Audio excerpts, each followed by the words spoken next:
Hello and welcome to the second boss in the Blackfathom Deeps raid, Ghamoo-ra. Now this massive turtle is largely a tank and spank with only a couple of mechanics, so let's break them down real fast. This boss is a two-phase fight.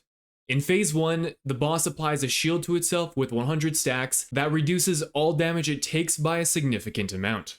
Now the way you break the shield is through frequency of attacks, in the sense that each attack reduces the number of stacks by 1.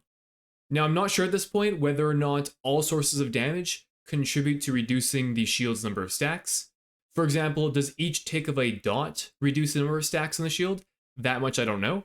However, it's good to pool resources for phase 2 because the boss takes increased damage, so you generally want to go into that phase with ample resource you can then spend. Outside of the shield, there are two other things going on.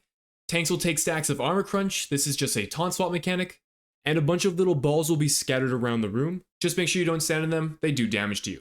Once the shield is brought to 0 stacks, the big turtle casts Aqua Shell. This ability does massive raid-wide damage and knocks players back. While you can outrange the knockback, you can't outrange the damage. And this marks the transition into phase 2. After the shield has been broken, the boss enrages and takes 100% increased damage, but also has 50% increased melee haste, meaning your tanks will start to take quite a lot of damage. So healers be mindful of this, tanks pay attention to the taunt swap, but otherwise there's no other mechanics going on during phase 2. After a period of time, Ghamoo-ra will resummon his shield, and phase 1 repeats. Go back and forth between these two phases until you kill the boss. Collect your loot and move on to the next boss in the instance. Thanks for watching.